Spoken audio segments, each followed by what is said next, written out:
केंद्र सरकार ने राष्ट्रीय गीत वंदे मातरम के लिए नियम तय कर दिया और बता दिया है कि सभी आधिकारिक कार्यक्रम और राष्ट्रीय गान से पहले राष्ट्रीय गीत गाना होगा और उसका पूरा प्रोसेस भी बताया है। जहां एक तरफ केंद्र सरकार इसे वंदे मातरम के 150 साल पूरे होने पर सम्मान बता रही, तो वहीं एआईएम को फैसला पसंद नहीं आ रहा है। इसे प्रोपेगेंडा कहा और कहा है कि चाहे गर्दन पर छुरी रख दो लेकिन नहीं गाएंगे। ये सोइब जमी साहब, ऐसे अल्फाज का इस्तेमाल क्यों, क्या इतराज? ये देखिए, ये बिल्कुल संविधान की जो इथॉस है उसके ख़िलाफ़ है। संविधान में हमें राइट टू रिलीजन दिया गया है और राइट टू रिलीजन अपने धर्म को अपने तरीक़े से प्रैक्टिस करने की जो है वो आज़ादी है, धार्मिक आज़ादी है हमारी। और हमारा धर्म जो है मोनोथिज़म पे बिलीव करता है, हम एक ईश्वरवाद पे बिलीव करते हैं। वंदे मातरम के जो छंद की आप बात कर रहे हो, जिस तरीके से सरकार जबरन उस पर थोपना चाह रही है, वो मोनोथिज़म को ख़त्म कर रहा है। वो एक आइडल वर्शिप की तरफ आप उसको जा रहे हैं और उसमें तमाम आप जो देख लीजिए, जो भी बाकी जो छंद हैं वो सब आइडल वर्शिप की तरफ इशारा करते हैं, जो हमारे रिलीजन के बिल्कुल ख़िलाफ़ है। भाई, राष्ट्रीय गीत जो है वो राष्ट्रगान नहीं है। जन गण मन में हमारे तमाम लोग, सब लोग उसको सैल्यूट करते हैं, खड़े होकर के उसका सम्मान करते हैं, राष्ट्रीय गान का सम्मान करते हैं। और फिर उसके बाद जो है ना, ये संविधान का हिस्सा भी नहीं है। तो आपने राष्ट्रीय गीत को कैसे दर्जा दे दिया राष्ट्रगान के आसपास, जबकि इसका इतिहास एक बड़ा अलग है। इसमें आनंद मठ के थ्रू जो क्या क्या चीज़ें होती थी, किस तरीके से सांप्रदायिकता को भी परोसा जाता था, और मुसलमानों के ख़िलाफ़ जो नफ़रत वाली बोली बंकिम चंद्र चटर्जी की थी, आप उसको देखिए जाके, इतिहास में पढ़िए उसमें। और अगर उसको भी आप दरकिनार करते हैं, तब भी वंदे मातरम के जो चंद छंद हैं वो हमारी मोनोथिज़म बिलीफ के ख़िलाफ़ है, एक ईश्वरवाद के ख़िलाफ़ है। लिहाजा ये हमारी जो धार्मिक आज़ादी है, जो संविधान आइन ने हमें दिया है, उसका उल्लंघन करता है। इसलिए हमने कहा हम इसको नहीं मानेंगे। पहले तो देखिए, ये बात क्लियर होनी चाहिए कि किसी भी दूसरे मज़हब के लोगों को इनके गाने पर हमारा कोई एतराज़ नहीं। आप बिल्कुल 5 दफ़ा गाइए, बिल्कुल जितनी दफ़ा गाए, हमारा दूसरे धर्मों के बुनियाद। लेकिन चूंकि ये हमारी रिलीजियस मोनोथिज़म इस बिलीफ को इन्फ्रिंज करता है, लिहाजा हम इससे बचते हैं, हम इसको एतराज़ करते हैं। अब तक तो पिछले 70-75 सालों में इसको एक मर्जी, मतलब लोग अपनी आस्था के अनुरूप इसको गाते थे, जिसकी मर्जी थी वो गाते थे, जिसकी मर्जी थी नहीं गाते थे।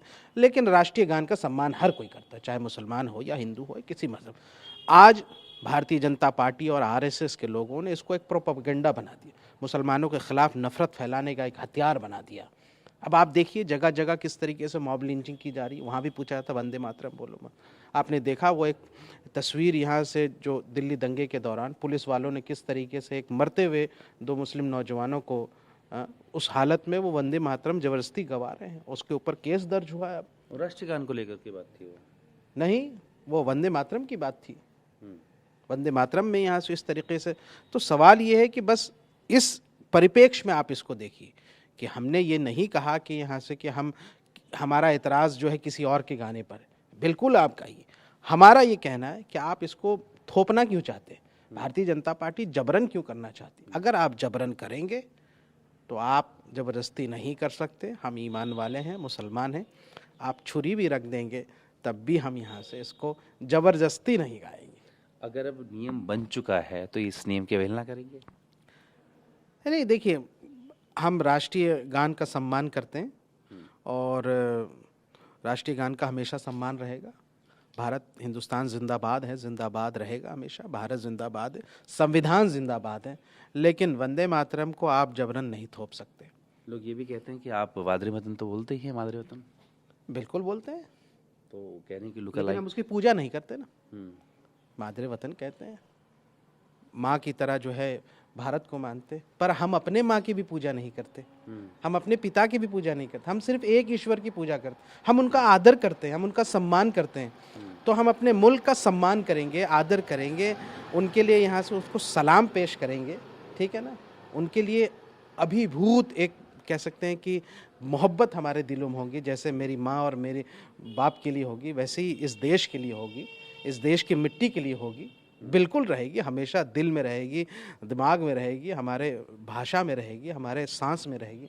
लेकिन हम इबादत सिर्फ़ और सिर्फ अल्लाह ही की कर सकते हैं और किसी की नहीं कर सकते, क्योंकि हम सब ने कलमा पढ़ा है, ला इलाहा इल्लल्लाह मुहम्मद रसूलुल्लाह की। गवाही देता हूँ कि एक ईश्वर के अलावा, एक अल्लाह के अलावा कोई माबूद नहीं और मोहम्मद सल्लल्लाहु अलैहि वसल्लम अल्लाह के रसूल है।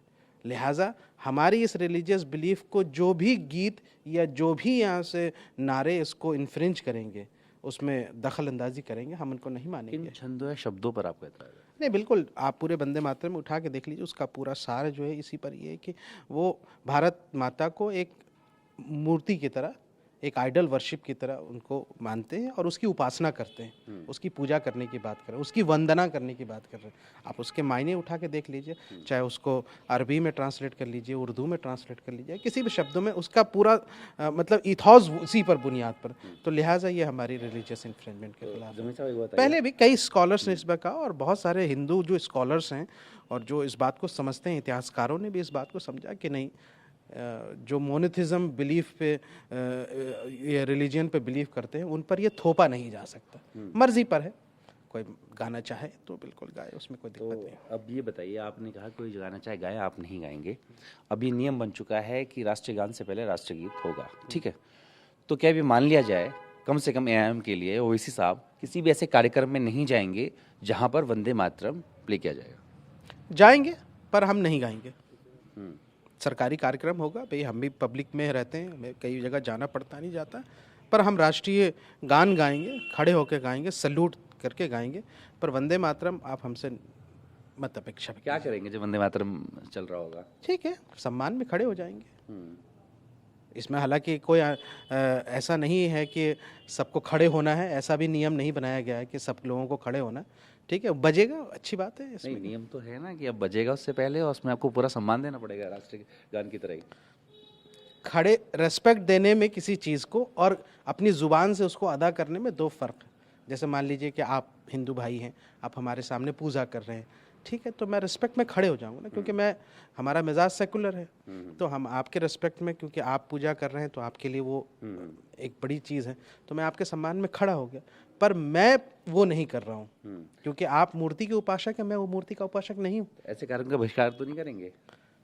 ये तो वक्त की बात है। अगर सकते हैं भारतीय जनता पार्टी इसको जबरदस्त थोपना चाहेगी और इसको एक नफरत का हथियार बनाएगी, मुसलमानों पे इस पे प्रोपेगेंडा किया जाएगा, तो बहिष्कार किया जाएगा फिर। और अगर प्यार मोहब्बत से चलेगा कि ठीक है, जबरन नहीं थोपा जा रहा है, जो लोग सम्मान में खड़े होते हैं ठीक है, लेकिन गाना अनिवार्य नहीं है, तो ऐसे में देखिए, हम पॉलिटिकल पार्टी है, हम कोई अनार्किस्ट नहीं है, हम देश में कोई माहौल ख़राब नहीं करना चाहते। हमारी पार्टी काफ़ी जिम्मेदार पार्टी, लेकिन ये भी बताना चाहेंगे कि हम ईमान वाले हैं और मुसलमानों के ऊपर आप नहीं थोप सकते। अगर कहीं थोपने की कोशिश होगी तो उसका पूर्णतः बहिष्कार भी किया जाएगा और पूरी कड़े शब्दों में विरोध भी किया जाएगा। मैं ऐसे समझ लूँ कि मान लीजिए कहीं पर जैसे नियम बन चुका है, उसके बाद में ये कहा जाएगा कि नहीं जी आपको वंदे मातरम गाना ही होगा, तो ऐसे कार्यक्रमों में ओवैसी साहब भी बहिष्कार कर सकते हैं जाने से, चाहे वो आधिकारिक हो या कैसे भी कार्यक्रम। हाँ, बिल्कुल कर सकते हैं, वो बड़े लीडर, मैं नहीं कह सकता कि वो क्या करेंगे, बट फॉर मी, मैं ये समझता हूँ कि यहाँ से कि आप जबरन हमसे नहीं गवा सकते। ये अगर एजेंडा बनाती है भारतीय जनता पार्टी और इसको एक टूल के तौर पर इस्तेमाल करती, तो हम इसका पूर्णतः बहिष्कार करेंगे। प्यार मोहब्बत से चलने दीजिए, देश प्यार मोहब्बत से चलता आया और इसके लिए सबके लिए को एग्जिस्टेंस की एक जगह होनी चाहिए। ये देश डाइवर्सिफाइड है, हिंदू मुस्लिम सिख ईसाई तमाम मज़हब, पॉलीथिज़म मोनोथिज़म सबको मानने वाले लोग हैं, अलग रंग रूप के लोग हैं। बहुत सारी आपके धार्मिक चीज़ें वो दलित समाज के लोग नहीं मानते, बाकी लोग नहीं मानते, तो क्या आप जबरन उनसे करवा देंगे क्या? बहुत बहुत शुक्रिया। बात करने का शुक्रिया। तो एवं का साफ तौर पर कहना है कि अगर कहीं पर अनिवार्य होगा या उनसे कहा जाएगा कि ज़रूर गाना है वंदे मातरम, तो ऐसे कार्यक्रमों का बहिष्कार भी कर सकते हैं। वीडियो से विपुल के साथ जितेंद्र भाटी, टीवी भारतवर्ष, दिल्ली।